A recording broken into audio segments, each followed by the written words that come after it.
By the early 2000s, Sega was no longer the video game powerhouse it was in the 90s. The gaming landscape had changed, and Sega was trying to restructure to find its place. During which, Sega gave Sonic fans 2 years of re-releases, 2D handheld games, and compilations. Finally, in 2003, Sonic Team gave us a new 3D Sonic experience. But this game was different than any that had come before it. Sonic Heroes marked a change in the Sonic franchise, and not everybody was happy. This isn't to say this game is universally hated. No, Sonic Heroes sold crazy well, and many gamers still love Sonic's team-filled adventure today. But there is an equal if not greater number of folks who think this game is a Big the Cat-sized mess. So what happened? What about this game is so divisive? Hey everybody, I'm Binkle Monkey, and here are 5 reasons Sonic Heroes gets a bad reputation. Reason number 1, the timing. To understand this, we have to go back in time to the late 90s. It was a simpler time. Beanie Babies were an investment, all the best electronics were see-through, and Hootie still talked to the Blowfish. The Blowfish knows what it did. It knows. But these weren't such simple times for Sega. Their newest console, the Saturn, was flopping. I talked about it in more detail in my Sonic 3D Blast video, but in short, the Saturn was hard to make games for, and expensive, so this led to fewer games on a very expensive console. It didn't even get its own mainline Sonic game because it died in development hell. By 1998, Sega had discontinued the Saturn in North America, and put all their hopes and dreams, get it, on their next console, the Dreamcast. Oh, the Dreamcast, you beautiful little console. I never owned one. My friend Phil did. I liked it.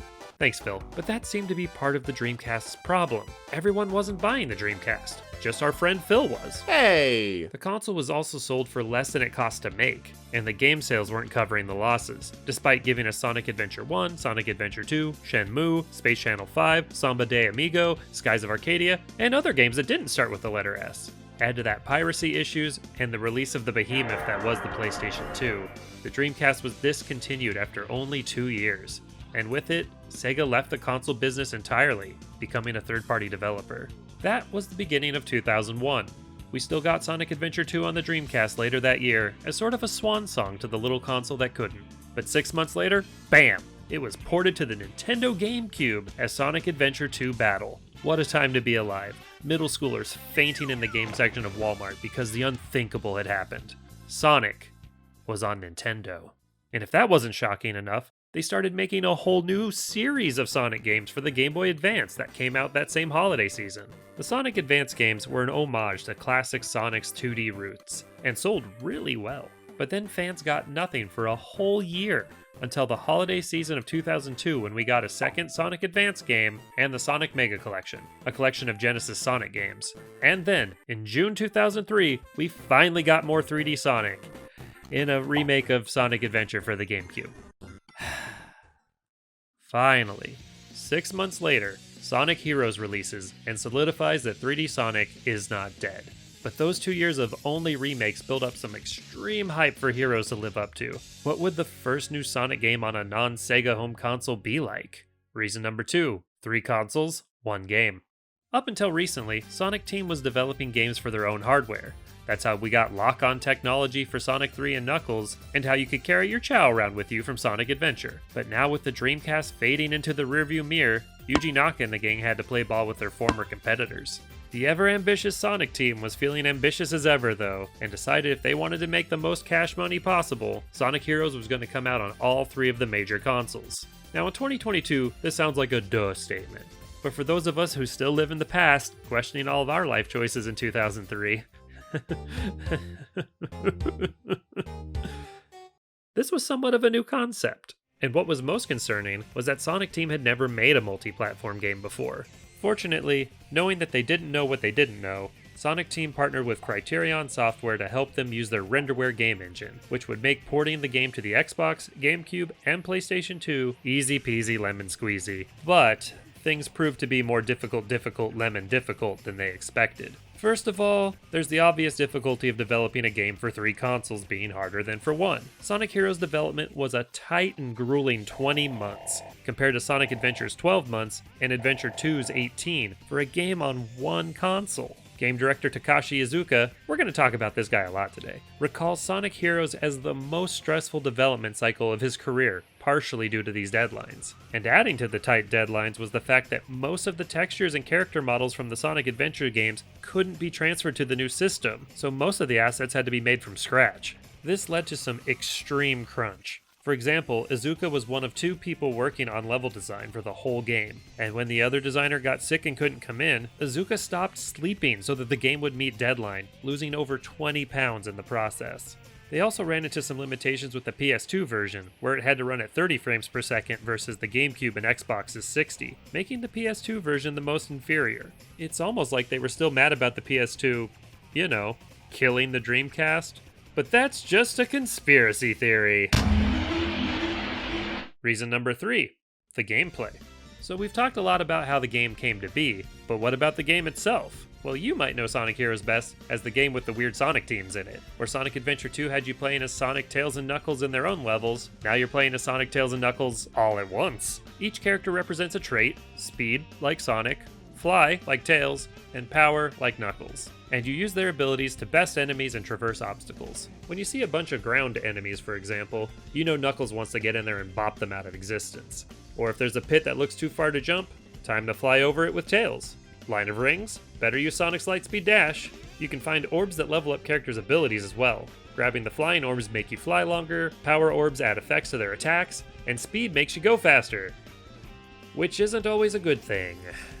You can switch between characters anytime you're on the ground, but some levels don't have very much ground. This has to be the Sonic game with the most bottomless pits in it, and you'll become very well acquainted with falling. And falling. And falling. But it's not the sheer number of bottomless pits causing the falls, it's the controls. These controls are slippery. It feels like you're constantly smacking into walls anytime you're leading with your speed character. And not all the mechanics work perfectly either. Switching grind rails doesn't always work, but what takes the cake for me is the good old homing attack. Sometimes it just decides you want to veer off to the side and fall to your death. And you just gotta be okay with all this dying if you're gonna beat Sonic Heroes. And that's just Team Sonic. You've got 3 other teams with slightly different mechanics to explore. And when I say slightly, I mean slightly. The most noticeable changes to me are how the power characters play. Like Vector shoots bubbles, Omega has guns, and Big... Is he apologizing for mutilating the robots? Oh, and SBO can turn invisible, which is useful specifically when the game forces you to use it.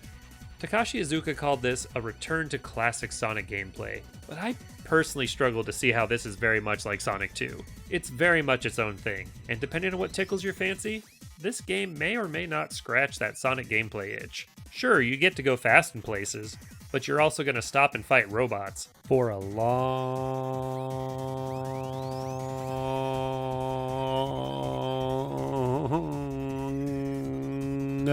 time. Because they have health meters in this one. Yep, leveling up, hit points. This is the real first Sonic RPG. Sorry, Dark Brotherhood.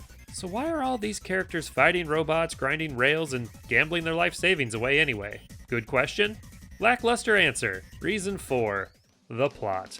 Okay, so the plot of this game is both intriguing and absolutely bare bones. I can't think of another game that's pulled this off. In Team Sonic's story, Robotnik sent a letter saying he's going to do some evil stuff in 3 days, and challenges Sonic and the gang to stop him.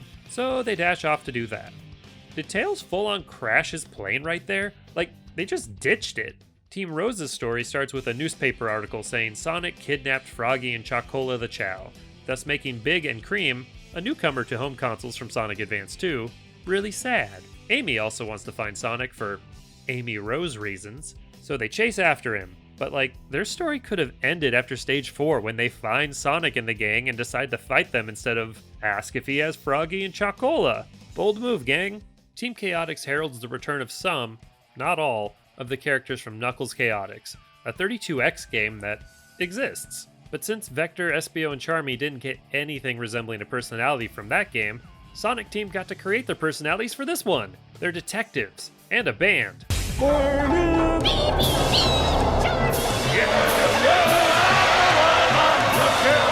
Which should definitely not be their day job. They're also broke and don't think they can pay this month's rent. Basically, they're Tenacious D if Jack Black solved crimes.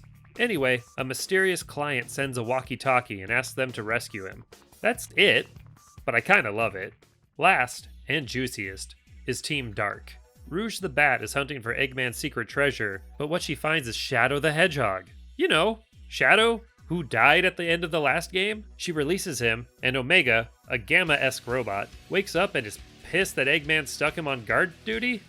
Or maybe that he exists at all? What is my purpose? You guard Shadow. Oh my god. Anyway, Omega tries to kill Shadow, and Rouge de-escalates the situation. Turns out Shadow has no memories, and they decide to all go after Eggman to figure out what's going on. But then they do nothing with any of this. When Sonic sees Shadow in a character battle, there's no, "My god, Shadow, you're alive!" or anything like that. They just duke it out. It feels really underdeveloped. But we get to the end of the game, and all 4 teams fight the Egg Emperor. Team Rose finds Chocola and Froggy, Amy chases Sonic, and Team Chaotix finds out that their mysterious client in need of saving is actually Eggman. But during all of that, Rouge finds a room on the ship filled with clones of Shadow, which makes her doubt that the Shadow she's been hanging out with the entire game could be the real one from Sonic Adventure 2. But Omega points out that if there are clones, there's still an original to copy from. But then they never tell Shadow any of this, and we don't talk about the giant room full of clones again. Now you might be asking, why? Well, Takashi Iizuka didn't want to make a sequel to Sonic Adventure 2. He felt that a direct sequel would only appeal to longtime fans, and he was ready to make a whole new batch of Sonic fanatics. Sega was pushing a McDonald's Happy Meal, which has never caused a Sonic game any grief before. Sonic 3. And they had the Sonic X anime series about to premiere. They had high hopes that this was going to bring in a whole new generation of fans, and they prioritized these potential new fans when it came to the story, keeping it much more lighthearted, and references to the past Sonic Adventure games as small Easter egg quips for those in the know. But this cherry picking of story elements did not please a lot of longtime fans. Like, they resurrect Shadow, give no clues about how he's alive, and then go, "Oh, and there's a bunch of clones. Thanks for playing." Given a lot of these things get explained in Shadow the Hedgehog, but that game didn't come out for another 2 years. But that wasn't the end of the game's plot exactly. Much like the adventure games, we've got one final chapter left to go. But I've been saving it until you've gone through all 4 of my other points before we can even consider getting into Reason 5, repetition. Before that though, I want to take a moment to shout out some of the great things about this game, because I feel like I've been ragging on this game the whole time, and that's just not the whole story. The level theming is fantastic in this game. They might not tell a coherent story of one destination to the next like Sonic 3 and Knuckles, but they are memorable and varied. But they feel right at home with the likes of Sonic 1 and 2. Of course the chemical plant is right next to the aquatic ruins. Where else are you gonna put it? Seaside Hill and Ocean Palace are visually vibrant. Casino Park and Bingo Highway are so much fun, minus the pinball flipper control feeling pretty busted. But the list of inspired level themes goes on. And the music is just stellar. Jun Senue goes hard with these tracks. I'm a sucker for anything with a funky bass line, and this score delivers.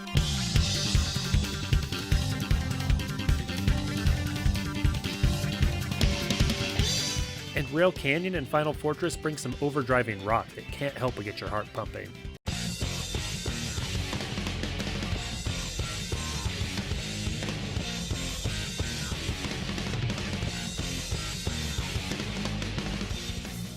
And it's really good that the music and level themes are this high caliber, because you're gonna see and hear them a lot. To truly beat this game, you have to complete all 4 teams' stories. But unlike Sonic Adventure 2, there aren't team-specific levels. Oh no. It's the same 14 stages for everyone. Mostly. Team Sonic acts like the normal mode, if you will, compared to Team Rose, which is more of the, Weenie Hut Jr. of the game. It has a tutorial level where Omochao tells you the basics of how to play the game. But let's look at the team selection screen here. Oh right, the team with the tutorial is the 3rd team deep in the list. And most gamers are going to pick Team Sonic first. 1, it's the first on the list, and 2, it's Sonic in a Sonic game. It's just how it is. So by the time you get to the tutorial mode, you don't need it anymore. Team Rose's levels are also shorter, and the enemies have fewer hit points, making it by far the easiest. Team Dark is the hard mode with more enemies that take more hits. And it is legitimately tough. If nothing else, I appreciate the opportunity to prove your mastery of the mechanics of the gameplay with Team Dark. And then there's Team Chaotix. same levels as before, but now you're accomplishing a mission that if you don't finish it the first time through the level, you get teleported back to the beginning to find what you missed. These vary from finding crabs, to blowing out candles, to just finishing the level? Guess they couldn't come up with anything better for Rail Canyon. They're a little tedious, but I really do enjoy playing as Team Chaotix. Their weirdness truly is a delight. So you've beaten the entire game 4 times, totaling 56 stages, 12 boss battles, 8 team versus team battles, and 8 frustrating as hell enemy gauntlets. But that's not enough to get to the last chapter. You also have to get all 7 Chaos Emeralds from the bonus stages as well. To do that, you have to find keys hidden in levels and make it to the end without getting hit. Just a few more playthroughs for you there. But if that wasn't enough of a barrier for entry, you have to, win the bonus stage. And this is the part of the game that plays the absolute worst. It's a return of the Sonic 2 half-pipe, but with boost mechanics on a slip and slide. It feels like the game is working against you when it throws you on the ceiling when you're trying to collect orbs. And you're probably going to have to try this stage several times to get it to go your way. But if you can get the emeralds in all 7 bonus stages, you've unlocked the last chapter, where we find out that Metal Sonic has been behind it the whole time, and has been collecting data on all the teams to create his ultimate Super Saiyan Robo Godzilla form. So now we gotta fight it, in a very repetitive phase battle, where teams Rose, Chaotix, and Dark take turns wailing on its tum-tum depending on what color the dot there is, followed by Sonic going super, and Knuckles and Tails coming along for the ride to save the day. If I haven't repeated this enough by this point, you do a lot of the same things over and over again in this game. But the things you do over and over again are honestly enjoyable. I like playing through this game. The levels are inventive and vibrant, and there are so many paths to try that you can switch it up each time you play, but still not enough to make 4 playthroughs of it feel fresh and fun. So why does Sonic Heroes get this bad reputation? It's because it's divisive, because it was the start of a new era of Sonic games, the era of multi-platform releases, which is an era that unfortunately started with a game that was rushed out of the oven a little before it was quite ready. It was different from anything before it, with mechanics some thought weren't right for a Sonic game at all, and others thought that were great. But at its core, it's a fun game with great visuals and music. It just overstays its welcome by wanting you to complete it 4 whole times to get to the true ending. But what do you think? Which side of the Sonic Heroes divide do you land on? Let me know in the comments section. You can also like, subscribe, the other usual YouTube stuff. But most importantly, you can have a good one.